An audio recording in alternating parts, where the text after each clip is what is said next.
मानगोनां रायजो राजा नोंथांमोन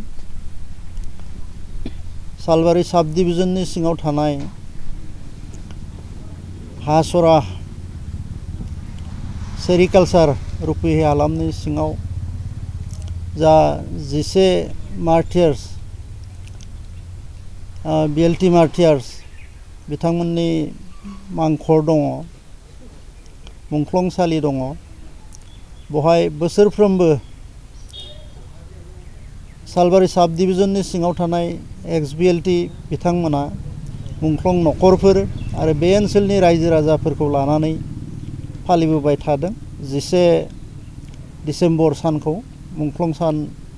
बादियै देग्लायबो बे 11 मार्टियार्सनि 11 डिसेम्बर बे मुंख्लं सानखौ फालिनो थाखाय खुंफुंनो थाखाय साखाफारा जादों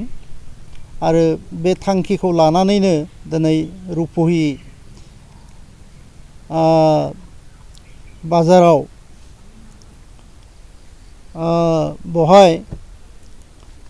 देग्लाय माबायदियै खुंनाय जागोन बेनि सायाव सावरायनो थाखाय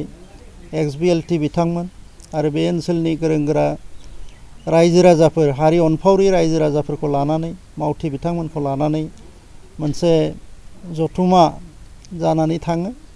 आरो बे जथुमानि गेजेरजों फैगौ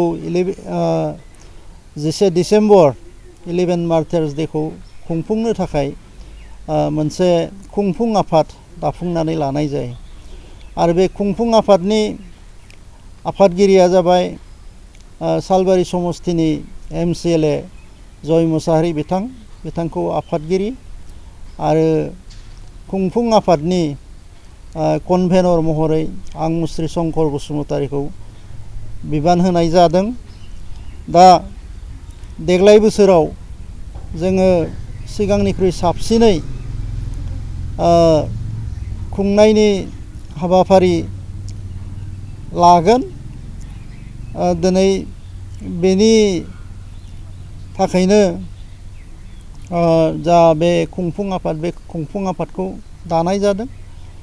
जोंनि साननायाव जोङो बावैनो जथुमबावगोन दिनै आफादखौल' दानानै लानाय जाबाय ओरैनो बबे प्राइमारि फैदों बेयाव जोङो सिगांनि बरपेटा जिल्लानि बेन्दोङाव जोङो बावैनो जथुमबावगोन दिनै आफादखौल' दानानै लानाय जाबाय ओरैनो बबे प्राइमारि फैदों बेयाव जोङो सिगांनि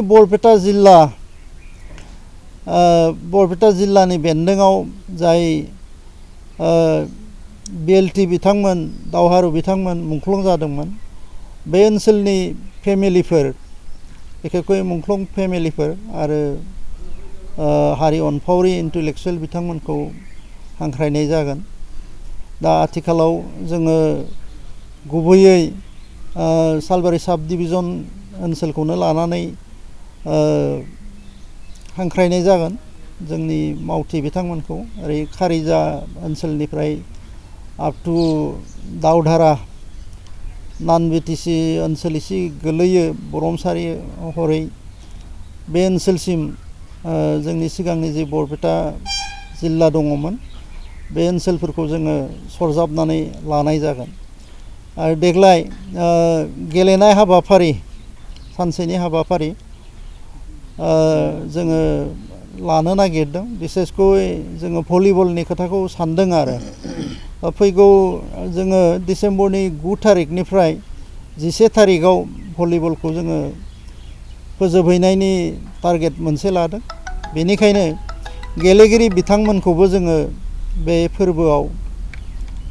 खुंफुंनायाव बाहागो लाफैनो थाखाय जोङो खावलायदों आरो बावैनो जोङो सार्कुलार होगोन फोसावलाय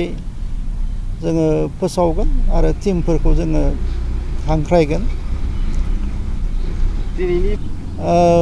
जोंहा प्राइमारि हिसाबै नङा जन वाइज फैदों खारिजानिफ्राय फैदों सावदुरबिथा ओनसोलनिफ्राय दङ राबांनिफ्राय दङ साम' हाथाइ ओनसोलनिफ्राय दङ रुपनिफ्रायथ' थाबायानो गुबै बेखिनियानो भलिबलनि थाखाय बेखौ जोङो प्राइज मानि कम्पिटिसन हिसाबै जोङो फोसावनो थांखि लादों। सेथि बान्थाया जागोन 11,000 आरो नैथि बान्थाया जागोन 7,000। 9 डिसेम्बर फुंनि 10 रिंगानिफ्राय जोङो भलिबल जि कम्पिटिसन जागोन जोंनि मार्टियार्सफोरनि बिमुङाव बेखौ बेखेवनाय जागोन। बेखेवनायनि थाखाय जोंहा आलासि 10 रिंगानिफ्राय जोङो भलिबल जि कम्पिटिसन जागोन जोंनि मार्टियार्सफोरनि बिमुङाव बेखौ बेखेवनाय जागोन। बेखेवनायनि थाखाय जोंहा आलासि MCLA बिथां जय मुसाहारियानो थाबाय आरो स्पर्ट्स माने पार्सनेलफोर जोङो हांख्रायनायनि बिथांखि जोंहा दङ। बै सानखालि गासै हारि अनफावरि रायजो राजा बिथांमोन, गोरों गोरा रायजो राजा बिथांमोन, फोरोंगिरिफोर, इन्टेलेक्सुवेलफोर, बर' राव थुनलाइनि दैदेनगिरि बिथांमोन, गेलेगिरि बिथांमोन बयखौबो फैनानै